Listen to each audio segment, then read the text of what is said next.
Bismillahirrahmanirrahim. Assalamualaikum warahmatullahi wabarakatuh. Salam sejahtera bagi kita semua. Salam, Om Swastiastu, Namo Buddhaya, dan salam kebajikan.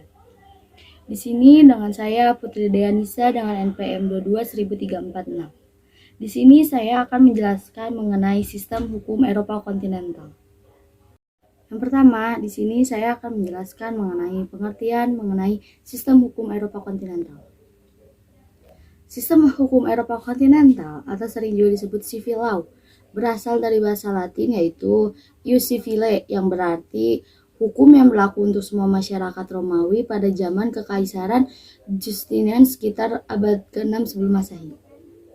Dilakukan kodifikasi Corpus Juris Civilis yang terdiri dari 4 buku yaitu Instituti, De Gestapendecte, Codex, dan Novale.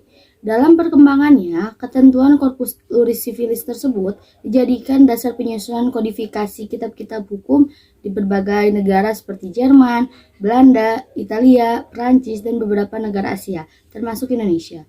Sumber hukum pertama sistem Eropa kontinental ini adalah peraturan undang-undang. Apa sih yang dimaksud dengan Corpus Juris Civilis itu? Corpus Juris atau Juris Civilis adalah nama modern untuk kumpulan undang-undang yang dikeluarkan dari tahun 529 hingga 534 atas perintah Justinianus I, Kaisar Bizantium. Corpus Juris Civilis ditulis dalam bahasa Latin dan telah memengaruhi hukum-hukum di Eropa. Nah, selanjutnya saya akan menjelaskan gimana sih sistem Eropa kontinental itu. Dalam sistem Eropa kontinental ini, undang-undang dirangkum secara sistematis dalam undang-undang yang dikodifikasi, sehingga undang-undang tersebut bersifat mengikat. Dengan demikian, sistem Eropa kontinental ini menekankan pentingnya hukum tertulis atau yang terkodifikasi tadi, atau undang-undang sebagai landasan utama sistem hukumnya. Pelaksanaan hukum dalam sistem Eropa kontinental ini dilakukan melalui proses legislasi. Apa sih proses legislasi itu? Legislasi adalah proses pembuatan undang-undang atau penyempurnaan perangkat hukum yang sudah ada melalui serangkaian kegiatan sertifikasi pengaturan dan kompetensi atau registrasi administrasi dan kompetensi dan lisensi.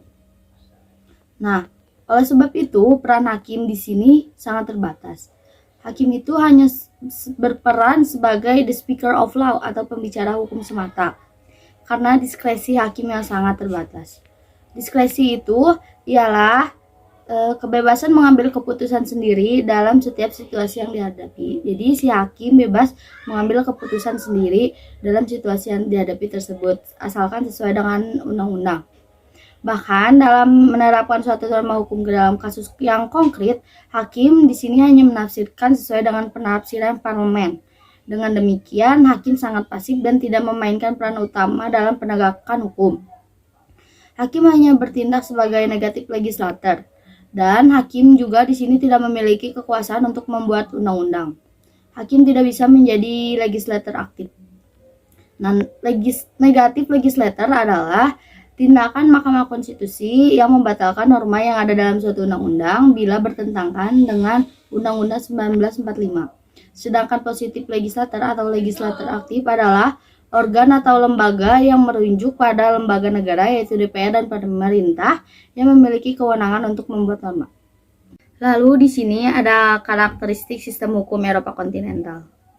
Yang pertama, adanya kodifikasi. Undang-undang yang dikodifikasi ini membuat undang-undang tersebut berkekuatan hukum yang mengikat. Lalu ya di sini juga ada hakim tidak terikat pada presiden. Sehingga sumber hukum yang utama di sini adalah undang-undang. Nah, lalu ada sistem peradilan yang bersifat inkuisitorial. Apa sih inkuisitorial itu? Inkuisitorial itu di mana hakim berpengaruh besar dalam mengarahkan dan memutuskan suatu perkara. Dan juga sistem peradilan ini juga tidak mengenal sistem juri.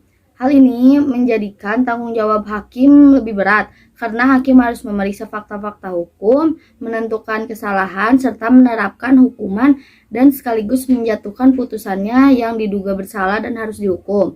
Nah, yang terakhir ada hukum publik dan hukum privat dipisahkan secara tegas. Nah, selanjutnya apa sih pengaruhnya sistem hukum Eropa kontinental ini pada sistem hukum nasional?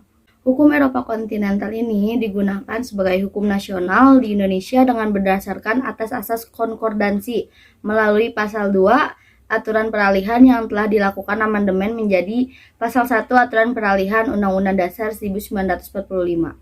Dalam perkembangannya dan perubahan situasi yang terjadi di Indonesia ini dan juga keperluan yang diperlukan bagi bangsa Indonesia dalam kehidupan berbangsa maupun bernegara, maka penerapan sistem hukum Eropa kontinental ini tidak dilakukan secara menyeluruh lagi, terutama pada era reformasi saat ini, sehingga dapat disesuaikan dengan kebutuhan bangsa Indonesia. Sekian pemaparan materi dari saya mengenai sistem hukum Eropa kontinental. Semoga bermanfaat. Terima kasih.